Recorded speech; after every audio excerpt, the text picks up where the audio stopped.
Welcome to Fear Spiral, the channel where we take you down the darkest, most terrifying roads and abandoned places where the night hides secrets you don't want to know. If you love true horror stories, spine-chilling encounters, and stories that will make you second-guess every late-night drive, you're in the right place. Tonight, we're bringing you 14 horrifying true-style road trip encounters straight from the heart of Appalachia. From shadowy figures by mile markers, vanishing rest stops and fog-covered backroads, to mysterious hitchhikers and cabins that weren't really there. Every story is told in first person, so you'll feel like you're right there, trapped in the mist with no escape. Before we begin, make sure to hit that subscribe button and turn on notifications so you never miss a spiral of fear. And if one of these stories creeps you out or reminds you of a real encounter, leave a comment down below. We want to know which story gave you chills the most. Now buckle up, and let's begin our journey into the unknown. The Man by the Mile Marker. This happened in November of 2019 when I was driving alone from Charleston, West Virginia to Knoxville, Tennessee for work. I was a 27-year-old field technician back then, and I often drove long stretches through the Appalachian highways for inspection jobs. I'd usually start early morning, but that day I left Charleston late, around 10:30 p.m., thinking I'd rather make the trip overnight and avoid traffic. The forecast mentioned light fog, which didn't seem like a big deal. I've driven through worse, but I still remember how the air felt that night. Thick, quiet, and a little too cold for early November. The first couple of hours were fine. The highway was nearly empty, and the only sounds inside my car were the low hum of the tires and my old FM radio fading in and out. By the time I crossed into the more rural stretch near Mingo County, it was almost 1 a.m., and that's when things started feeling off. The fog had gotten denser, the kind where your high beams only make it worse. And there were no lights anywhere, not even from distant farmhouses. Just black woods swallowing both sides of the road. I remember passing a mile marker, 147, and noticing a man standing just a few feet away from it. He was facing the road, perfectly still, like he was waiting for something. I slowed down instinctively, wondering if he needed help. But something about him made my chest tighten. He wasn't waving, wasn't walking, just standing there in the freezing fog, wearing what looked like dark coveralls or a jumpsuit. I couldn't see his face clearly. The beam caught the lower half, pale and expressionless. For a second, I thought he might be a highway worker, but there was no truck, no flashlight, no reflective vest. Just him. I drove past him slowly, glancing in my rearview mirror, but as soon as I did, the fog thickened and I couldn't see him anymore. I shook it off, thinking maybe I was just tired and seeing things wrong through the mist. About 20 minutes later, I passed mile marker 152, and that's when my heart nearly stopped. There he was again. The same man, same build, same dark clothing, standing right beside the marker facing the road. This time I knew for sure it wasn't a trick of the fog. He was in a completely different part of the highway, at least 5 miles ahead of where I'd seen him before. I gripped the steering wheel so tightly my knuckles turned white. My first thought was that maybe there were multiple people, maybe a crew doing something along the road. But again, there were no vehicles, no equipment, no reason anyone should be out here at 1:30 in the morning. As I drove by, I caught a clearer look this time. His head moved just slightly, enough to make me think he was following my car with his gaze. I could feel the hairs rise on the back of my neck. I remember whispering to myself, "Don't look, don't look," but my eyes kept darting back to the side mirror. He hadn't moved an inch. For the next 10 miles, I kept checking my mirrors, waiting for headlights behind me, or for another car to appear. But there was nothing. Not a single vehicle passed me in either direction. Around 2:10 a.m., I stopped at a small gas station near Kermit WV, one of those old, single-pump places that look abandoned, until you realize they're open 24 hours. The clerk was an older man wearing a flannel shirt and a baseball cap. When I came in, the little bell above the door rang and he looked up from his paper. I remember asking him casually if there were any roadworks or patrols along the stretch of Route 52 that night. He frowned and said, "Not this late, why?" I told him I'd seen someone, or maybe the same person, standing by a couple of mile markers, and I didn't want to hit anyone walking the road. His face got serious. He said, "You saw him too, huh?" I laughed nervously, thinking he was joking, but he wasn't smiling. He went on. People been saying they've seen a man out there for years. Always by the markers. Always alone. State troopers checked a few times but never found anyone. I tried to brush it off, filled up my tank, and got back on the road. But the next 40 miles felt endless. Every time I passed another marker, I slowed down, half expecting to see that same figure again. For a while I didn't. The fog started to thin, and I began to relax, telling myself it was probably some drifter or hitchhiker. Then, somewhere near mile 168, I saw him again. This time he wasn't by the marker. He was in the middle of the lane. I slammed the brakes so hard my seatbelt dug into my chest. The car screeched and came to a stop maybe 30 feet away from him. My headlights lit up the fog around him, and I finally saw his face. It wasn't quite right. His skin looked too pale, almost gray, and his eyes didn't seem to catch the light. He just stood there staring directly at me, with his head tilted ever so slightly to one side. My heart was pounding so loud I could hear it in my ears. I couldn't move. Couldn't even breathe properly. Then, without warning, Lemmy started walking toward me. Slow, deliberate steps, one after another, his boots making no sound on the asphalt. I panicked, slammed my car into reverse, and backed up so fast I nearly went off the shoulder. When I looked back at him, he was gone. Just vanished into the fog. I didn't wait. I hit the gas and drove as fast as I could until I reached a more populated stretch near Williamson. I pulled into a diner parking lot and sat there shaking for what felt like an hour. My phone said it was 3:12 a.m. I didn't tell anyone else for a long time. I finished my route the next day and drove home during daylight, deliberately avoiding Route 52. A few weeks later, curiosity got the better of me. I looked up stories about that area, and sure enough, I found an old local article about a construction worker who died in 1988 along that very stretch, near mile marker 147. His truck was struck during a foggy night by a passing vehicle. They said his body wasn't found for several days because the visibility was so bad. The article mentioned one last thing: the crew that returned to clear. The site claimed they kept finding his work gloves placed neatly at every 5th mile, marker down the highway. I don't know if what I saw was connected to that or something else entirely. I just know that to this day, whenever I drive through fog, I can't help but glance toward the side of the road, half expecting to see that same still figure, standing by a green mile sign, watching me pass by in silence. The cabin with the candlelight. This happened back in November of 2021, deep in the Appalachian mountains of eastern Kentucky. My best friend Evan and I had planned a short camping trip to unwind before winter hit. We were both 29, working jobs that barely gave us a break, and this was supposed to be our little escape. 2 days in the woods. No phones, no stress, no noise. We left Lexington late that Friday afternoon, our car loaded with camping gear, a small cooler, and enough firewood to last us the weekend. The plan was to set up near a small, unofficial camping spot Evan had found online, just off a gravel road called Ridge Creek Hollow. It wasn't a real campsite, just a clearing by a creek with a trail that led further into the hills. By the time we reached the base of Ridge Creek, it was already 9:00 p.m., and a thick fog had started to creep through the trees. The road narrowed to barely a lane and a half, surrounded by walls of dark forest on either side. My headlights barely cut through the mist, and the only sounds were the tires crunching gravel and the hum of the engine echoing off the trees. Around 9:30, we came to a fork in the road that wasn't on Evan's GPS. The signal was cutting in and out, so we couldn't tell which way the campsite was.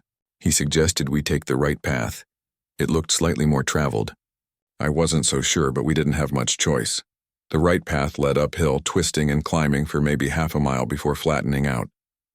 The fog thickened to the point where we couldn't see more than 20 feet ahead. And then the car suddenly jolted. The front tire had hit something deep. I stopped, got out with a flashlight, and saw that the road had washed out partially. The front right tire was sunk halfway into soft mud. We tried rocking the car back and forth, but it only dug in deeper. It was nearly 10:15 p.m., freezing cold, and there was no signal for miles. Evan sighed and said, "We'll deal with it in the morning. Let's just find a place to sleep for the night." We decided to grab our sleeping bags and a lantern, thinking we'd camp a short distance from the car until daylight. We followed a narrow deer path that led slightly downhill through the trees, hoping it would open into a clearing. The woods were dead quiet. No crickets, no wind. just that eerie stillness you sometimes get in the mountains after dark. That's when we saw it. A faint light flickering through the trees ahead. At first I thought it was another car, maybe a farmhouse or another group camping nearby, but as we got closer I realized it was too dim, too warm in color, like candlelight. The fog made it waver, but you could see it clearly glowing from inside a small wooden structure about 50 yards ahead. It was an old cabin, half collapsed on one side, but still standing. The roof sagged and the porch leaned like it might give way, but that flickering yellow light was coming from a single window near the back. Evan whispered, "Maybe someone's there. They might have a phone or radio." I wasn't sure. Something about the way the light moved didn't seem right. It wasn't steady like from a lantern or flashlight. It pulsed slowly like someone was walking in front of it. We approached quietly, calling out as we got closer. "Hello, is anyone there?" No answer. Just the sound of our boots crunching leaves and the faint creak of wood shifting in the cold. When we reached the porch, I could smell something faint, wax and smoke like burnt candle wick. The front door was slightly open. Not wide, but just enough to see the glow from inside. Evan called out again, "Hello? We're stranded up the road. Is anyone home?" Still nothing. He looked at me and shrugged, then gently pushed the door open. The hinges groaned, echoing through the cabin. Inside, the air was heavy, stale and cold with that old wood and dust smell. There were 2 rooms visible, one main area and a smaller room in back where the candlelight came from. The candle itself sat on a small table near the window, half melted, still burning steadily now that we were closer. But the strange part was that the rest of the cabin looked completely abandoned. No signs of anyone living there. No heat, no furniture except for a few rotted chairs and an old bed frame with no mattress. Evan whispered, "Maybe someone just came through and left it." I didn't answer. I was staring at the wax drippings on the table. They weren't hardened like old wax. They were fresh, still soft. Someone had lit that candle recently. We both stood there for a few seconds listening. That's when I heard a sound and a slow, dragging shuffle coming from the small room on the far right. It wasn't footsteps exactly, more like something being pulled across the floor. Evan's flashlight flicked toward the doorway, but it was pitch black beyond it. He called out again, "Hello? We didn't mean to intrude." The dragging sound stopped. We both froze. The air felt thicker, heavier. My skin prickled. I whispered, "Maybe it's an animal." But even as I said it, I didn't believe it. The sound was too deliberate. Then something moved. A faint shape just past the doorway, darker than the darkness around it. Evan took a small step forward, raising his light, and in that second, the candle went out. Everything plunged into blackness. I swear I heard breathing, deep, raspy, too close to be humanly calm. Evan hissed, "Dude." But before he could finish, something slammed the door behind us shut so hard the walls shook. He dropped the flashlight. It rolled across the floor, spinning light wildly until it landed against the far wall. In that momentary beam, I saw a figure crouched low in the corner, thin, long-armed, its face turned away but pale and wrong. We bolted. Evan yanked the door open and we tore out of that cabin, running uphill toward where we'd left the car. I didn't dare look back, but I could hear footsteps behind us, and not running, but fast, dragging strides that followed just close enough to make my chest ache from fear. We reached the car gasping. Evan threw open the driver's door and tried starting the engine, but it just sputtered. The headlights flickered once, then died. For maybe 30 seconds, we sat in that dark car listening. I could hear it, that same slow movement in the trees behind us. Then, faintly, through the fog, I saw the candlelight again. Not from the cabin this time, but from between the trees halfway up the hill toward us. That was enough. We grabbed what we could, our bags, the lantern, and ran down the road on foot until we reached the main highway almost 2 miles later. A trucker passing through stopped when he saw us waving like lunatics. We told him our car was stuck up a dirt road and that something had chased us. He didn't ask questions, just said, "You don't want to be out here after midnight." He dropped us at a small motel in the next town. When we came back with a tow truck the next morning, the road was still muddy, but the car was fine, and there were no footprints around it, human or otherwise. We decided not to hike back for our gear near the cabin. The tow driver said there weren't any structures that direction anyway. The nearest hunting lodge had burned down years ago. We left Kentucky the same day. Sometimes I still think about that candle, about how steady the flame looked right before it went out, like whoever lit it knew we were coming. The disappearing road. This happened in November of 2017. When my girlfriend Mara and I were driving through southwestern Virginia, somewhere near the edge of the Appalachian Trail. We'd been together for about 3 years at that point, both 26, both the kind of people who liked spontaneous road trips, the kind where you just pick a direction and drive until you find a new town, a diner, or some pretty view. That particular weekend, we decided to take Route 58 west, cutting through the mountains toward Bristol, where we planned to stay overnight. The trip started out perfectly normal. Cold but clear skies, barely any traffic, and the kind of rolling fog that looks pretty when you're not driving through it. We had music playing, hot coffee, and no real plans. Just miles of quiet Appalachian backroads ahead of us. But somewhere past Meadows of Dan, around 8:45 p.m., our GPS glitched. The map froze mid-route, then recalculated, showing a new path that looked like a shortcut, a smaller road that cut straight across to our destination, supposedly saving us nearly 40 minutes. We joked about it at first. Mara said, "Watch, this'll be some murder road," but it looked legitimate enough. A narrow, winding line labeled Old Briar Hollow Ard. We turned onto it a few minutes later. It was one of those roads you'd easily miss if you weren't looking. No signs. No lights, just a narrow lane that disappeared into trees. The asphalt was cracked and worn with patches of moss and gravel. But the GPS insisted it was the right way. After maybe 5 minutes, the forest got denser. The trees leaned over the road like a tunnel, their branches brushing against the roof every few yards. I slowed down because the fog had gotten thicker too. That soupy, cold kind that dulls your headlights and makes you feel trapped in your own little circle of visibility. At first, it was just eerie. Then it started feeling wrong. The road seemed to twist more than it should have. The same type of trees kept repeating, tall pines with a split trunk halfway up. And after about 15 minutes, we passed an old wooden sign nailed to a tree. It was barely legible through the fog, but I made out the words, "Old Briar, 2 miles." I remember saying, "Okay, that's good. We're almost there." But Mara just frowned. "Didn't the GPS say it was only 3 miles total?" We should have been there already. I checked my phone, no service. The GPS screen had frozen again, stuck on a blank map with a blinking blue dot that wasn't moving. We kept driving. Another few minutes passed, and that's when I noticed something that made my stomach sink. We passed that same wooden sign again, same faded letters, same tilt, same knot in the tree beside it. I slowed the car to a crawl. "That's the same sign," I said quietly. Mara looked out her window, her voice shaky. "Maybe there's another entrance?" But deep down, we both knew that wasn't right. We'd been driving in a straight line. There hadn't been any turns, not even an intersection. Yet somehow we'd circled back. We decided to turn around, figuring maybe the GPS had rerouted us onto a logging road or something. I reversed carefully and started heading back the way we came. Only, it didn't look the same anymore. The road behind us wasn't straight. It sloped downhill now with sharper turns than I remembered.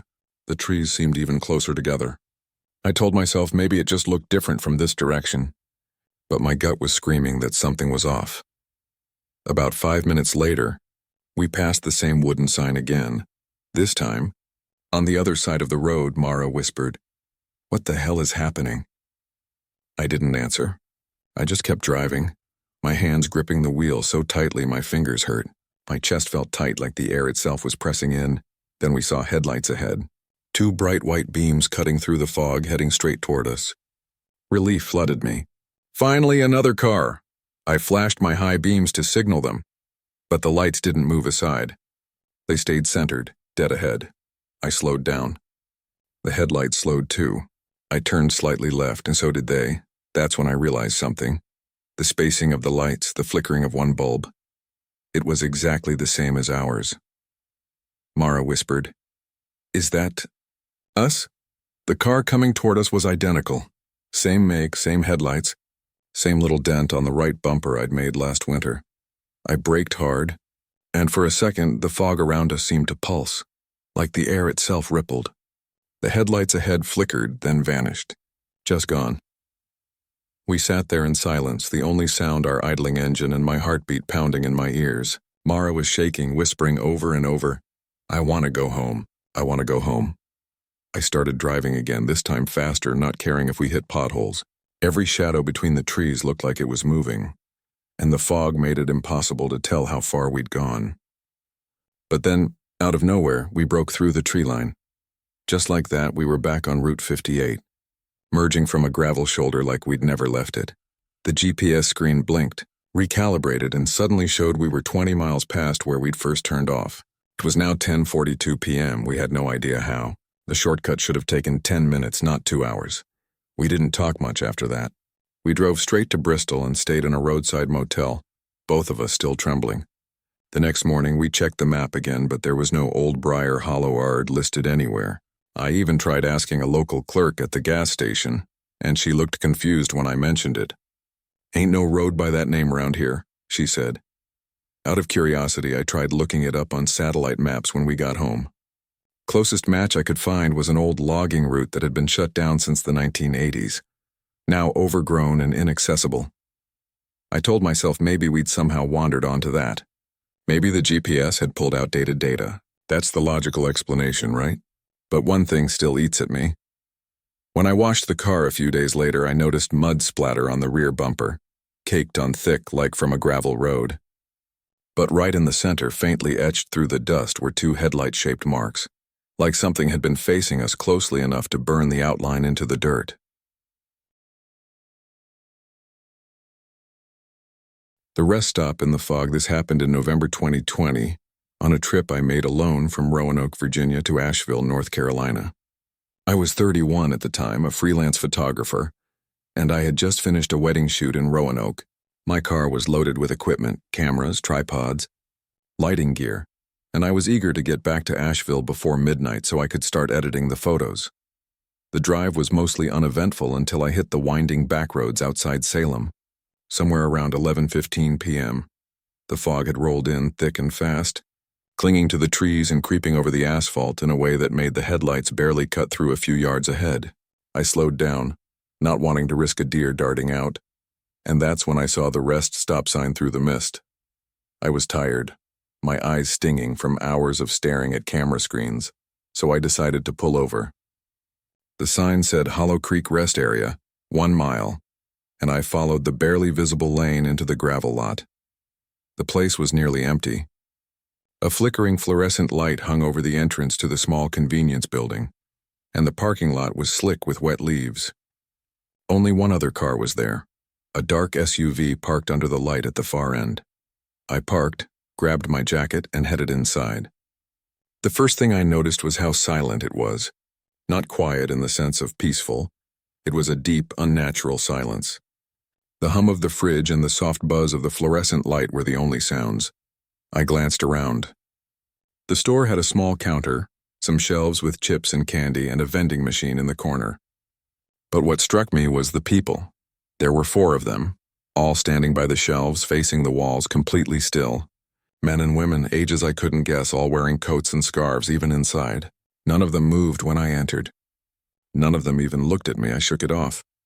Maybe it was just a weird rest stop crowd. I walked toward the bathroom, planning to wash my hands and grab a snack before leaving. That's when I heard it. A soft shuffle, like footsteps across linoleum coming from behind the counter. I stopped and looked. There was no one there. I called out, "Hello?" my voice cracking slightly.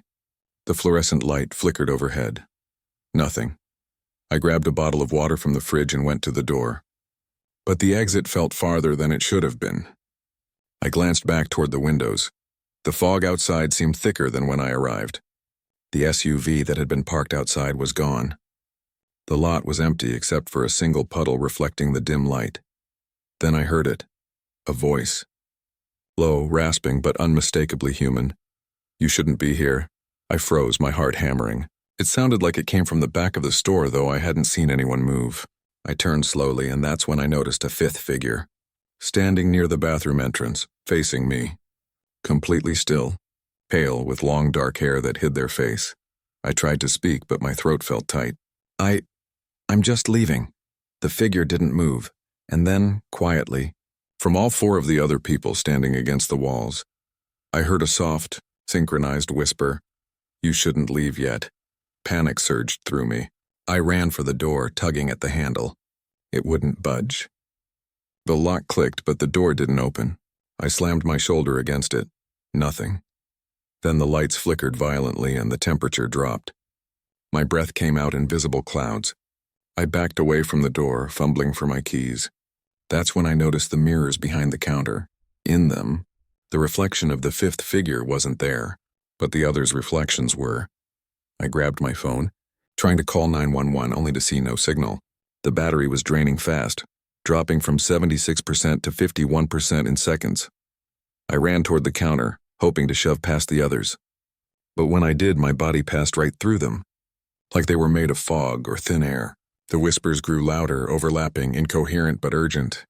Then everything stopped. The lights went out completely. For a moment, I was in total darkness. Then faintly, the fluorescent light buzzed back on, and I was alone. The door opened normally when I tugged at it. I ran to my car without looking back. As I got in and started the engine, and which turned on immediately, I glanced at the rest stop building. No one was there. No figures, no counter, no vending machine. Just a dark, empty building, half hidden in fog. I drove away as fast as I could. My hands shook for hours afterward, gripping the wheel. I didn't stop until I reached Asheville around 2:30 a.m. I've tried to rationalize it. Maybe it was sleep deprivation, fog-induced hallucination, or a trick of light and shadow. But the part that keeps me awake sometimes is this. When I checked my rearview mirror on the highway, I could have sworn I saw 4 dark figures standing at the edge of the fog. Watching me drive away, they didn't move, not a single step, and then slowly they vanished. The voice from the CB radio. This happened back in November 2018 when I was hauling freight from Knoxville, Tennessee, up to Pittsburgh, Pennsylvania. I was 34 at the time, a long-haul trucker with over a decade on the road. I'd driven through every state in the East, so I'm used to the kind of eerie isolation you get when it's late. The fog rolls in, and all you have is the hum of your rig and the radio. That night, it was around 1:50 a.m. and I was on Route 33, a stretch that winds through the hills of West Virginia. Fog had started to roll in thick, the kind that swallows your headlights, reflecting off the wet asphalt and turning the world into a gray blur. The highway was empty, except for a single set of distant lights I thought was another truck. I was just finishing a cup of lukewarm coffee when I heard the faint crackle of my CB radio. Normally, I only tune in for chatter from other drivers, weather updates, or occasional warnings about road conditions. But this time, the voice was different.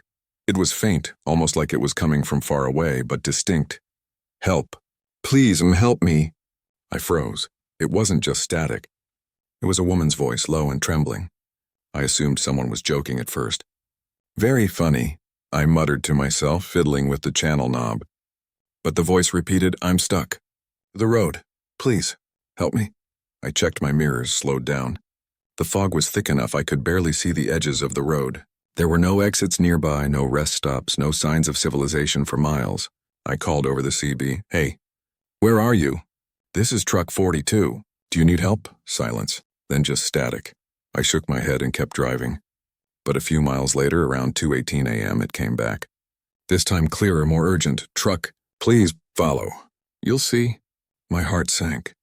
I've been on the road for years, and I've seen my fair share of strange things. Deer leaping out of fog, cars appearing out of nowhere, but a voice like this, pleading over a CB channel that had been dead for hours, that was something else. I debated stopping. Part of me wanted to turn around, get off the road, maybe call the state troopers. But another part of me, the part that's responsible for my own safety and the freight, told me to keep going cautiously. I kept my eyes on the road. The fog was oppressive, swallowing everything beyond 30 yards. My headlights flickered occasionally, like they were struggling to push through some unnatural density in the air. Then I noticed it. A faint glow off to the right, just on the edge of the fog. At first I thought it was a reflection from some distant building. But as I got closer, I realized it was a road, one that wasn't on my GPS. I blinked. My GPS showed a continuous stretch of highway ahead. No exits, no side roads. But there it was, narrow, gravelly, and lit faintly by something I couldn't identify. The CB crackled again, this way. Please, hurry. I swallowed hard. My gut screamed at me not to turn off the highway, but I couldn't ignore it either. Something about that voice. It didn't sound like a prank. Too desperate. Too real. I veered right and carefully followed the gravel path. It wound uphill, twisting sharply, the fog thickening with every turn. The radio crackled again, but this time the voice was almost right next to me. Almost there. Hurry! The hair on the back of my neck stood up. I glanced over my shoulder and nothing. Just the fog, curling around the trees like smoke. My headlights barely illuminated the road ahead. Then I saw it. A figure standing in the middle of the gravel road, pale and soaked, illuminated faintly by the headlights. The person was small, frail-looking, shaking. A woman, I realized, arms outstretched like she was waving me toward her. I stopped the truck, heart racing. "Hey, are you okay?" "Get in," I shouted. She didn't respond. She just nodded once, then turned and started walking slowly along the road. I followed carefully, keeping the truck far enough behind not to scare her. The gravel path curved, then split into a clearing. And that's when I noticed something that made my stomach drop. The road ended. Completely. No continuation, no path forward. Just a cliff edge dropping into a thick void of fog and darkness. And yet the CB crackled again. "Hurry, before it comes." I looked back at her. She was still walking calmly toward the cliff, almost like she didn't notice the drop. I slammed the brakes, jumped out, and ran to grab her. But she wasn't there. I spun around, scanning the foggy clearing. Nothing. The only thing there was the gravel road behind me stretching uphill, completely empty. My truck's headlights reflected off something slick in the gravel. Wet, dark, but I couldn't make out what it was. The CB was dead. No static, no crackle, just silence. My hands were shaking so badly I dropped it. I got back in the truck, started it, and drove back down the gravel path, shaking, sweating, my heartbeat pounding. When I returned to the main highway, around 3:02 a.m. the fog had thinned. The road looked completely normal, and the GPS recalculated like nothing had happened. There were no signs of a side road, no gravel path, nothing to indicate where I'd just been. I told a few trucker friends later about it. Most laughed, some suggested sleep deprivation, but I know what I saw, and the voice. I'll never forget it. Even now, sometimes when I'm driving alone at night, I swear I hear a faint crackle on the CB, and a voice whispering, soft and trembling. "Help. Please, help me."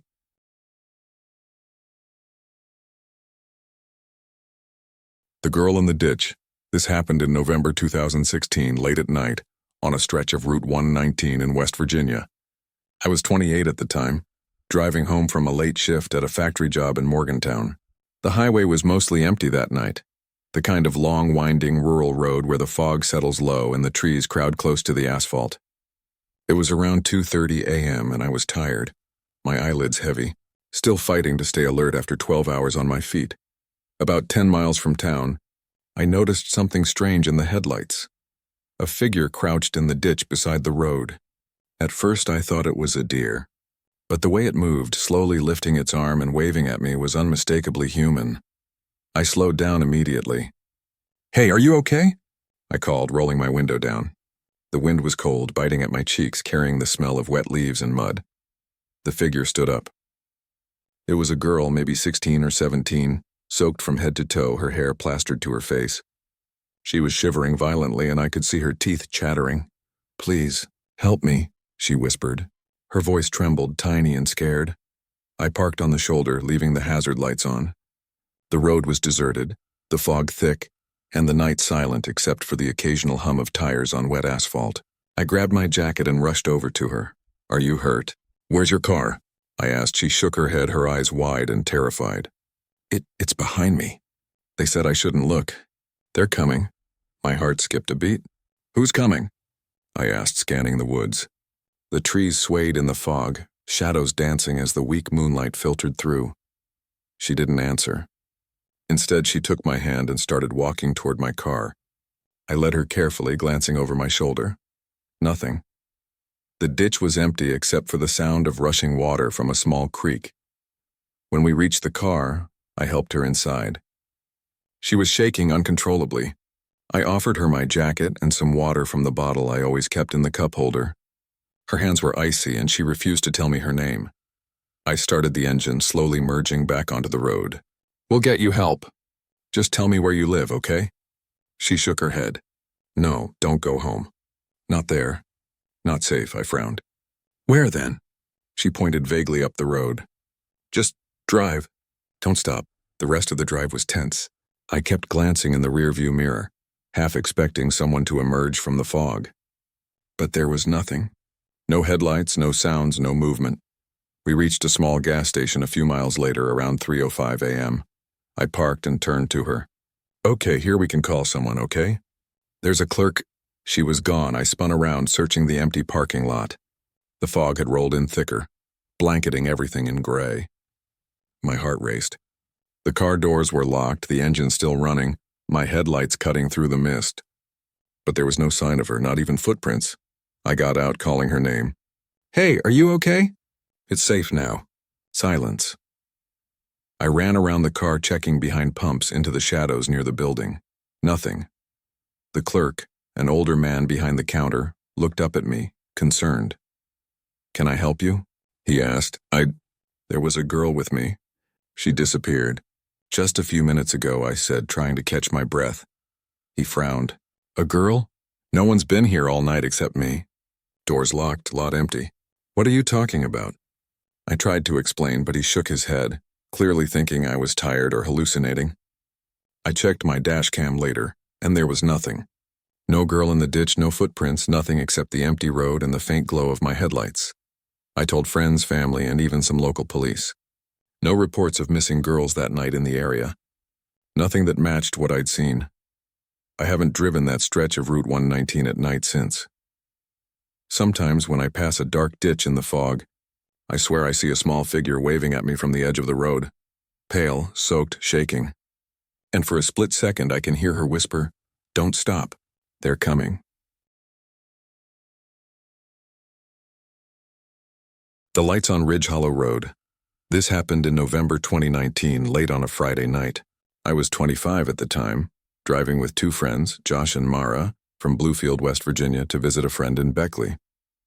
It was a road trip that started as fun but turned into one of the scariest nights of my life. We had left around 8 p.m., taking a scenic route through the Appalachians called Ridge Hollow Road. The air was crisp, the trees bare from early November, and the moon hung low behind a thin layer of fog. The drive was beautiful at first, just winding roads, the hum of tires on asphalt, and the occasional hoot of an owl. Around 11:45 p.m., we hit a particularly isolated stretch. The road narrowed to a single lane in some areas, and the fog was thick enough that my headlights only cut through 30 or 40 feet ahead. Josh, sitting in the passenger seat, pointed. "Look," he said, his voice quiet. I turned my head. Ahead in the fog there were faint flickering lights hovering just above the ground along the side of the road. They glowed like lanterns, warm amber, swaying as if someone was carrying them. Mara scoffed nervously. Probably some kids with flashlights messing around. I slowed down. Maybe. But there's no houses nearby, no trails, nothing. It's just forest. We passed a small curve in the road. The lights were gone. Then a minute later, more lights appeared, this time closer, seemingly on the road ahead. Josh frowned. That's weird. They're moving, aren't they? We all noticed it. The lights seemed to float toward us, drifting just above the ground. My chest tightened. Maybe we should turn back, I said, gripping the steering wheel. Mara laughed nervously. It's fine. It's probably some kind of fog reflection. Don't freak out, but I could feel my skin prickle. There was something wrong about the way the lights moved. Not natural. Almost deliberate. As we continued, the lights appeared again, closer this time, hovering just above the asphalt, swaying as if waiting for us to follow. Josh muttered, They're like guiding us. I hesitated. Every instinct told me to stop, but curiosity got the better of us. Mara insisted we follow them, joking that it would make for a good story later. We followed the flickering lights down a narrow dirt trail that branched off the main road. The fog thickened, the woods pressing in around us. Leaves scraped the car, branches tapped against the windshield. Every now and then, one of the lights would flicker and disappear, only to appear slightly further ahead. It felt like we were being led. Around 12:30 a.m., we reached a clearing. The lights vanished completely. At first we laughed nervously, thinking it was all a prank or a trick of the fog. But then we noticed something on the ground, footprints. Not human, too long, narrow, with claw-like impressions. They disappeared into the forest, not back toward the road, and there were no signs of anyone or anything. I shivered. That doesn't look normal. Josh leaned out the window, shining a flashlight along the trail. The beam caught a glimpse of something moving in the trees, tall, thin, humanoid, but wrong. Its head was too large, limbs too long, and it moved with a fluid, jerky gait. Mara screamed, stumbling back into the car. Drive, drive!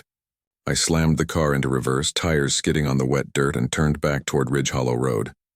But the forest seemed different. The curves were sharper, the trees closer, and for a moment, it felt like the trail we'd driven down didn't exist anymore. The fog thickened, and for a terrifying few seconds I thought we were lost in the woods forever. Then finally the asphalt appeared, the main road, and we tore down it at full speed. When we stopped at a gas station a few miles later, around 1:15 a.m., we were all shaking. I looked at the clock and realized we had been following those lights for almost 40 minutes, but it felt like hours. Later, when we tried to recount the experience to friends, some laughed it off. But Josh, Mara, and I all knew what we'd seen. The footprints weren't human, and the movement of that figure in the trees, it wasn't natural. Even now, years later, when I drive through foggy Appalachian roads at night, I swear I sometimes see faint flickers of amber light in the distance. They don't move like headlights. They sway, inviting, beckoning, and I find myself gripping the wheel, telling myself not to follow, because I know what happened if you do. The Vanishing rest stop. This happened in November 2015 on a solo drive from Charleston, West Virginia to Roanoke, Virginia. I was 27 at the time, running a last-minute delivery job, and the night had started normal. Clear skies, quiet highways, nothing unusual. I left Charleston around 10:30 p.m., cruising along Interstate 77, the radio playing soft classic rock and the highway nearly empty. About 1:10 a.m., after hours on the road, I realized I needed a break. My eyes were heavy, and my back was stiff from sitting in the driver's seat. I saw a rest stop sign flicker in the distance.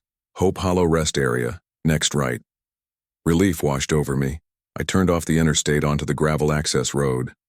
The lot was small, only a few parking spaces, and oddly quiet. I noticed a single figure leaning against the restroom building, an older man hunched, smoking, seemingly alone. I parked, stretched, and walked toward the building. The restrooms were clean, lit by fluorescent lights that buzzed softly. I washed my hands, feeling my tired muscles relax. But something felt off, and the air was heavy, too still. I glanced out the window and noticed the man I'd seen earlier wasn't leaning on the wall anymore. He was standing at the edge of the parking lot, staring straight at me. I stepped outside. "Hey, need help?" I called. No response. Just that eerie stillness. I decided to check my phone for messages. No signal. Strange, but not unheard of in the mountains. I shrugged and headed back to my truck. That's when I saw it in the building. It was gone. I blinked, thinking my eyes were playing tricks. The lot was still there, gravel under my feet. My truck where I'd parked it. But the restroom building, the light, the man, all gone. Even the single tree near the entrance wasn't there anymore. Just an empty lot opening into dense fog. My heart raced. I ran back to the truck and sat inside, gripping the steering wheel. I considered driving away, but even as I turned the key, the headlights illuminated nothing but fog. The familiar highway exit sign was gone. The access road seemed to stretch endlessly into a forest I hadn't noticed before. I tried the GPS. No route. No road. Nothing. I sat there for what felt like hours, listening to the hum of the engine and the silence around me. Then faintly I heard footsteps. Soft, deliberate, approaching. I looked through the fog but saw nothing. Finally, I floored the accelerator.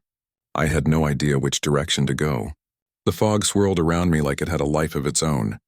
My heart pounded. I didn't dare look back. After what seemed like forever, the fog thinned slightly and I found myself back on Interstate 77, just past the exit for Hope Hollow. The rest stop sign was gone too, replaced by the dark line of trees. My truck was fine, everything intact, as if the vanished lot had never existed. I called a few trucker friends the next morning.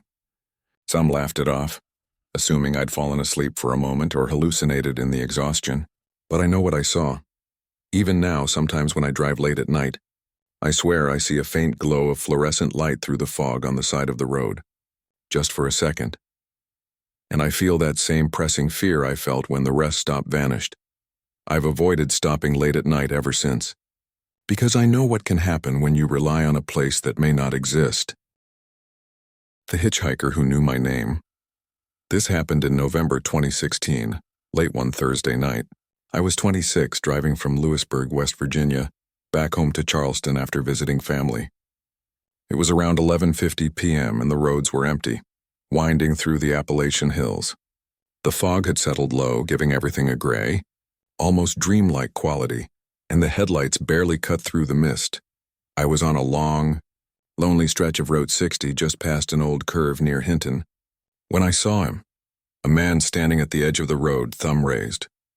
He was tall, thin, wearing a long dark coat, and his face was partially hidden under a hood. At first I hesitated. It was late. I had my dog in the car, a small German Shepherd mix, and the isolation made me nervous. But something in the way he stood, perfectly still, made me feel compelled to stop. I pulled over carefully and rolled down the window. "Need a ride?" I asked. He nodded slightly, climbing into the passenger seat. The smell hit me immediately, a faint metallic tang mixed with damp earth.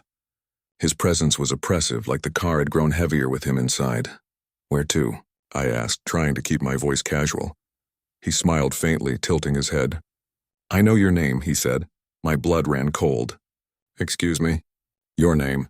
You don't know me, but I know you. You're going home, right?" "To Charleston," I swallowed hard. "Yeah, how do you know that?" He didn't answer, just stared straight ahead, hands folded in his lap. The fog outside swirled against the headlights, and the trees leaned over the road, pressing in. My pulse was hammering. I kept driving, my eyes flicking between the road and him. Every few seconds I glanced at the rearview mirror. The road behind us stretched endlessly, but I couldn't shake the feeling we were being watched. "Do you live alone?" he asked suddenly. I tensed. "How would you know that?" "Because I've been waiting for you," he said softly. I felt a wave of nausea. "Waiting for me? What do you mean?" The car grew colder. My breath fogged the windshield. I reached for the heater knob. It didn't work. The fog inside the car thickened, and his voice came again. Calm, almost hypnotic. "You can't stop now. You're almost there." I slammed my hand on the wheel, trying to turn around. He didn't move. The road ahead seemed to stretch further than it should have. It was twisting in impossible ways, shadows forming in the fog, flickering like something alive. Around 12:30 a.m., I reached a narrow bridge crossing a creek. The fog pressed in so thick I could barely see the edges. I glanced at him. He was smiling now, just slightly, and leaned toward me. "Almost home," he whispered. I swerved instinctively, heart hammering. His voice echoed unnaturally, layered and distant. "You can't escape." I floored the accelerator, the tires skidding slightly on wet asphalt. The bridge seemed endless. When I finally emerged from the fog into the familiar stretch of Route 60 leading into Charleston, he was gone. I glanced at the passenger seat. Empty. No coat, no hood. No trace of him except a faint, cold spot where he had been sitting. I tried to rationalize it. Maybe I'd been tired. Maybe I hallucinated. But I knew what I had felt.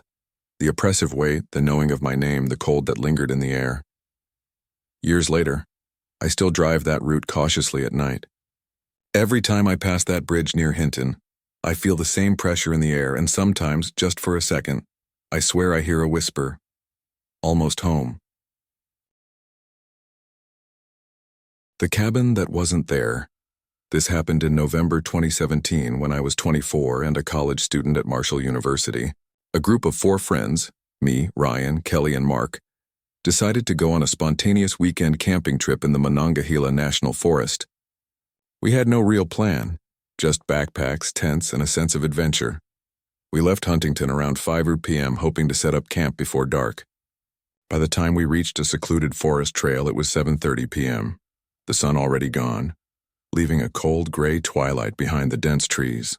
The temperature had dropped sharply, the kind of damp chill that seeps through jackets and gloves. We hiked deeper into the forest, using flashlights to guide the way, until we found a small clearing that seemed perfect. As we unpacked, Ryan suggested exploring a bit further down a nearby trail. "Maybe we'll find something interesting," he said. We followed the path, laughing, joking, the crunch of leaves beneath our boots echoing in the quiet woods. About 15 minutes in, the fog began to roll in. Thin at first, curling around the trees like smoke, then thickening rapidly. Visibility dropped to barely 10 feet. That's when we saw it. A cabin, small and weathered, sitting in a clearing as if it had always been there. It had a single dim light glowing from the window. The smell of wood smoke lingered faintly, even though there was no chimney. Kelly frowned. "I didn't see this on the way in." "I didn't either," I said, approaching cautiously. The door was slightly ajar. The sound of the fog shifting through the trees made it feel alive. Mark laughed nervously. "Maybe it's some hunter's cabin. We could check it out?" We stepped inside. The floorboards creaked. The air was cold and smelled faintly of mildew and ash. Everything looked abandoned. A table with peeling paint, a rusted stove, a couple of chairs. But then, faintly, we heard it, the sound of someone breathing upstairs. I froze. "Did you hear that?" Ryan shook his head. "It's probably just the wind." But the breathing continued, deliberate and slow. Not the wind. We cautiously climbed the narrow stairs. At the top, a long hallway stretched before us, no doors. Just a single window at the far end, fog pressing against the glass. The breathing stopped. Then we heard a whisper. So soft we almost didn't catch it. "Don't leave. Stay." I swear it came from inside my head, not out loud. We all turned toward the staircase, ready to run. But when we looked back downstairs, the door we had entered through was gone. Just a solid wall now, as if the cabin had rearranged itself while we weren't looking. Panic set in. Ryan grabbed my arm. "We need to get out now." We ran toward the window, trying to push it open. It wouldn't budge. The walls seemed to close in slightly, the fog pressing against the glass like it wanted in. Then the light from outside dimmed. For a second, everything was darker than night, thick, impenetrable. We heard the breathing again all around us, deep, slow, and right next to our ears. I don't know how, but somehow Ryan smashed the window with a chair. Glass shattered, and we scrambled outside. The cold November air hit our faces like a wall. We ran blindly through the forest, the fog thick and choking, until we finally reached the trail we had originally hiked. We didn't stop until we reached the clearing where we had left our tents, which looked completely normal, nothing missing, nothing out of place. We packed up as fast as we could and drove out of the forest, all of us quiet, shaken and pale. When I told people about it later, they laughed it off. It was a hallucination, the fog, your tired minds. But I know what I saw. Months later, I went back with a map and tried to locate the spot. There was no clearing, no trail, no cabin, just dense forest, trees stacked so tightly it would have been impossible to hike through that way. Sometimes when I close my eyes at night, I can still see the faint light in that foggy clearing. And I can still hear the whisper, "Don't leave. Stay." The road that led nowhere. This happened in November 2018, late at night. I was 29 at the time, driving home from a conference in Beckley, West Virginia to my small apartment in Charleston. I had taken a detour through the backroads to avoid traffic, and in hindsight, that was a mistake I'll never forget.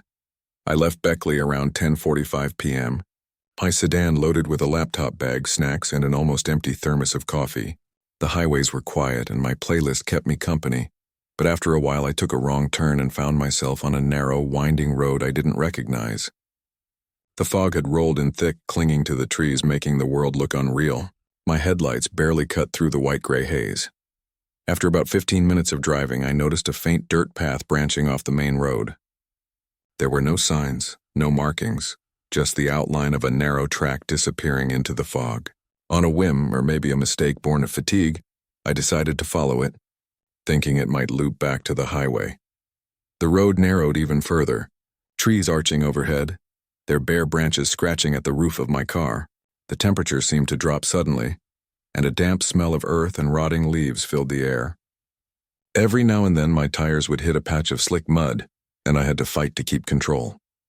Around 11:35 p.m., I realized something was wrong. The landmarks weren't consistent. Rocks, trees, and even the fog itself seemed to shift slightly when I looked away. A curve I had passed moments ago seemed eerily familiar, yet somehow reversed. I felt an unsettling sense of déjà vu, like I was driving in a loop. Then I heard it, a soft thump from behind the car. I glanced in the rearview mirror, nothing. My heart rate jumped. Another thump, louder, rhythmic. It was coming closer. I stepped on the gas. The road stretched ahead, twisting unnaturally. The fog pressing tighter, almost like it wanted me to stay. Then in the distance I saw a light, and pale yellow, flickering. Relief washed over me. Maybe a house? A rest stop? I drove toward it. The closer I got, the more surreal it became. The light wasn't from a house. It was hovering just above the ground, a single flickering point floating in the fog. I slowed down. Then I realized the road I had been following was gone. Completely. No tracks, no path, just trees closing in and the faint glow ahead. I swerved in panic, trying to find the original road. Nothing, just fog and trees. My headlights caught movement. A figure, tall, hunched, standing at the edge of the fog. I slammed on the brakes. The figure didn't move like a person. It leaned forward unnaturally, long arms dangling, and then it vanished. I panicked, gripping the wheel, and tried to backtrack. But the landmarks still didn't match. Every tree, every rock looked familiar, yet wrong. The fog thickened, pressing in like a living thing. My chest burned, sweat running down my temple, my pulse hammering. Finally, I saw a small clearing ahead, a faint road outline, and I didn't hesitate. I turned sharply and found myself back on a main road, Route 60, not far from the interstate. My car had mud on the tires, leaves stuck to the paint, and my hands were shaking uncontrollably. I glanced in the rearview mirror one last time. For a split second I thought I saw the figure again, standing at the edge of the fog watching me drive away. Then it vanished completely. I never took back roads at night after that. Even now, years later, when I drive through foggy rural roads, I feel that same tightness in my chest and the creeping dread that I might somehow end up back on that road that leads nowhere, looping endlessly through the fog. The car that followed me.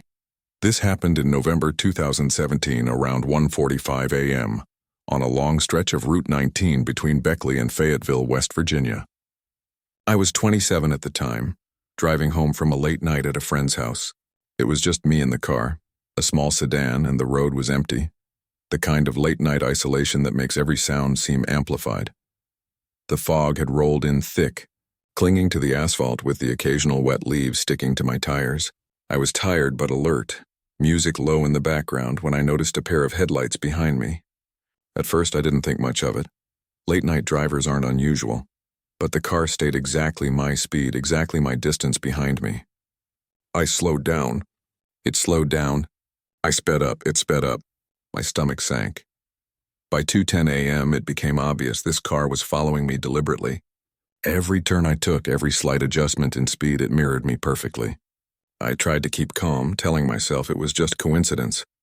Another driver returning home late. I considered pulling over, maybe letting them pass, but the road was deserted, and there were no visible exits for miles. My hands gripped the steering wheel tightly, knuckles white as a chill ran down my spine. At one point, I turned on the interior lights to see the driver. There was no one in the seat. The silhouette of a human appeared briefly, shrouded in shadows, but then it was gone again. My heart hammered so hard I could feel it in my ears. I tried calling my friend, anyone, on my phone, no signal. The car's headlights never left mine, even when the road twisted sharply through the hills. Around 2:35 a.m., I made a sudden decision. I veered off onto a gravel side road I knew led to a small gas station. My hope was that if I stopped, they would continue past. I parked, engine running, and waited. For several minutes, nothing moved. Then I glanced up at the road, and the car was gone. No headlights in the distance, no sound of tires on gravel. I got out slowly, scanning the foggy roadside. It wasn't there. Nothing. No tracks in the dirt, no sign of anyone or anything. Just the oppressive fog curling around the trees and the faint hum of the gas station generator.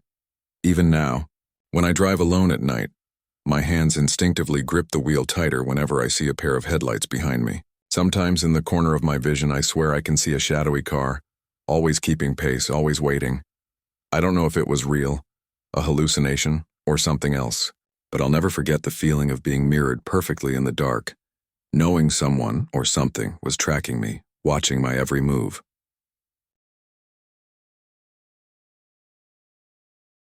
The fog on Bald Mountain.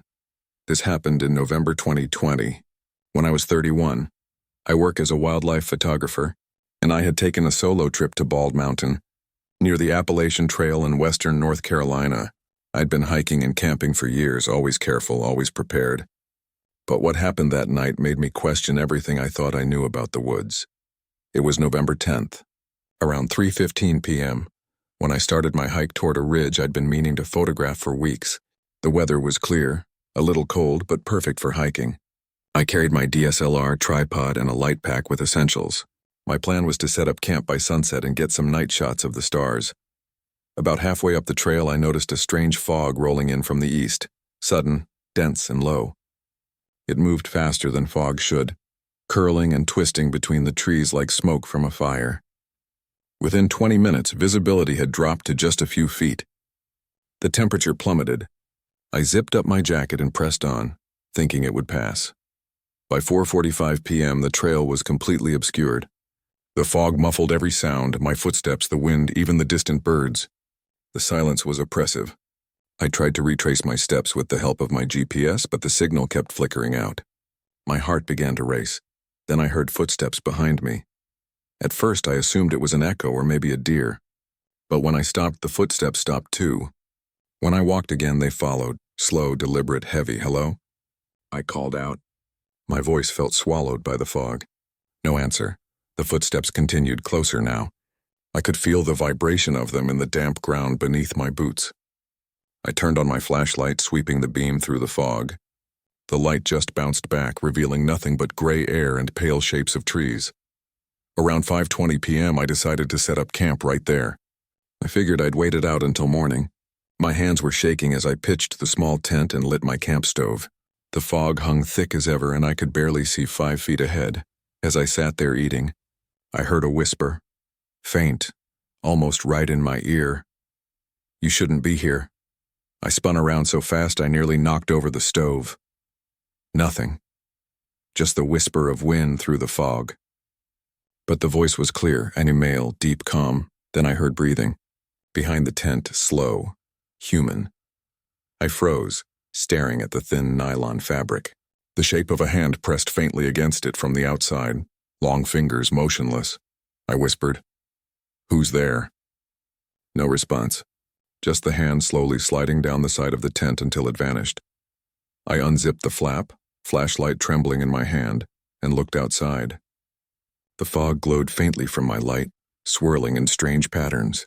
The ground was disturbed, footprints leading away, barefoot prints, large and uneven, disappearing into the fog.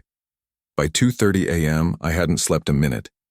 Every few minutes I heard faint movements, crunching leaves, distant whispers, the crack of a branch. I held my knife, heart pounding so hard it hurt. At some point I must have blacked out from exhaustion. When I woke, it was morning. The fog was gone, sunlight filtering through the trees. I crawled out of the tent, stiff and disoriented, and froze. The bare footprints surrounded my tent in a perfect circle. Dozens of them. Some large, some smaller, pressed deep into the cold mud. I packed up immediately and started down the mountain. My GPS worked fine now, and I followed the trail all the way to my car.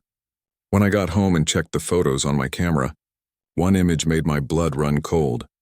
A shot I didn't remember taking, showing my tent from a few feet away, the fog thick around it, and in the corner of the frame, half shrouded in mist, was a tall, pale shape, human-like, but wrong. I haven't gone hiking alone since. Sometimes, when fog rolls through my town in the early mornings, I swear I can still hear that voice whispering, "You shouldn't be here." The gas station at mile 46. This happened in November 2019, around 12:15 a.m., while I was driving from Hinton, West Virginia to Lewisburg after visiting a friend. I was 28 at the time in my small sedan, tired from a long evening of driving through the mountains. The roads were empty, fog rolling low over the hills, and my headlights barely cut through the gray swirl. Around 12:45 a.m., I noticed my fuel gauge dipping dangerously low. The next exit was a small, barely marked Route 55 turnoff. I slowed down and saw a tiny gas station ahead. One pump, dim lights, and a small building that looked like it hadn't been updated in decades. A sign flickered above the door. Mile 46, open 24 hours.